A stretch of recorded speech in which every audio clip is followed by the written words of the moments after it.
Bonjour à tous, l'heure est grave, il est temps de tester une nouvelle application Android. À l'occasion des Jeux Olympiques 2012, la ville de Londres a eu la bonne idée de sortir London Official City Guide. Et c'est encore une fois une application de merde.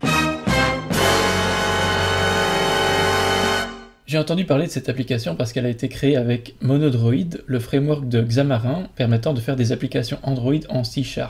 C'est une technologie que j'aime beaucoup.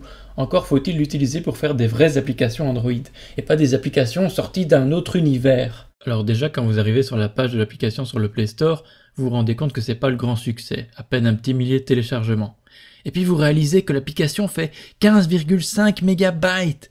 Compte tenu de ce qu'elle fait, mais c'est juste gargantuesque. Enfin, soyons courageux, installons-la. Démarrons l'application. Comme on pouvait s'y attendre, il y a un splash screen. Heureusement, celui-ci est très bref, surtout les fois suivantes. Alors la première fois que vous démarrez l'application, vous arrivez ici à un superbe écran d'accueil avec un message vidéo du maire de Londres. Monsieur le maire, vous êtes super sympa. Malheureusement, vous n'allez pas pouvoir nous aider pour la suite, à commencer par la navigation. Le gros problème de cette application, c'est la navigation. Pour naviguer, vous êtes obligé d'appuyer sur le bouton menu de votre téléphone ou sur le bouton menu dégueulasse en haut à gauche, qui font la même chose. Et ça ouvre ce menu-là. Le problème, c'est que, bon, déjà, quand vous essayez de scroller dedans, il y a un gros bug graphique. Mais le problème, c'est que si vous voulez revenir là où vous étiez avant, et que vous appuyez sur Back, eh bien, ça quitte l'application. Ou que vous soyez dans l'application, lorsque vous appuyez sur le bouton menu, vous quittez ce que vous étiez en train de faire et vous ne pouvez plus y revenir. Soit, explorons la première section Watson, qui permet de voir les différents événements. Rien de particulier, vous avez des événements triés par catégorie, les événements de l'été, les événements gratuits et autres.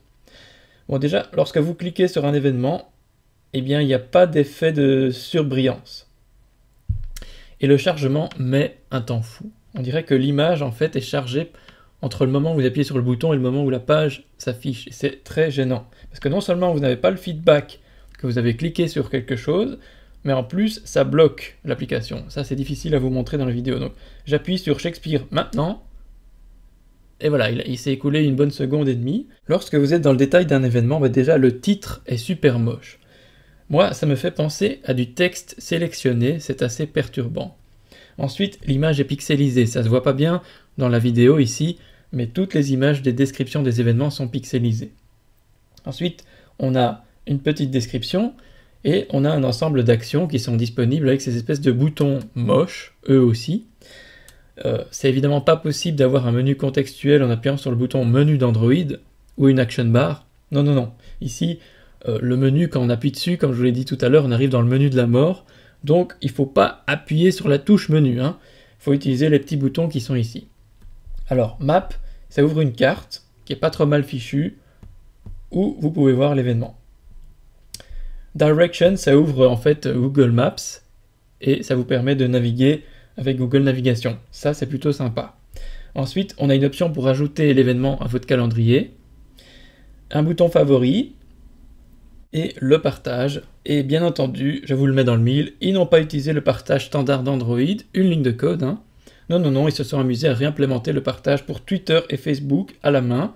Et donc vous êtes obligé de vous reconnecter dans une WebView, alors qu'en fait, si vous aviez l'application installée sur votre téléphone et qu'ils avaient utilisé le partage standard d'Android, vous seriez directement prêt à partager. Non, non, non.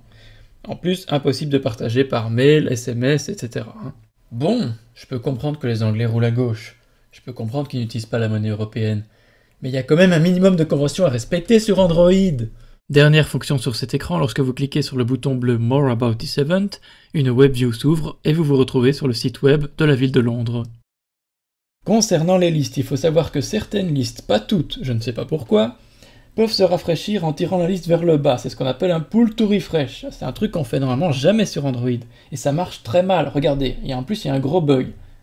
Si je le fais trop rapidement, hop, le pull to refresh s'est transformé en un bouton de fin de liste, tap to load more.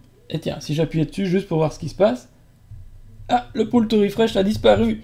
Bloody hell! À présent, la partie Places. Alors c'est un copier-coller de la partie Watson, sauf qu'au lieu d'événements, ce sont des lieux. Et dans le détail, c'est tout pareil, sauf que le bouton Add pour ajouter au calendrier est grisé, logique. Alors ce que je vous ai pas dit tout à l'heure, c'est que tout en bas du détail, vous avez des liens. Ces petits machins en bleu microscopiques là, ce sont des liens.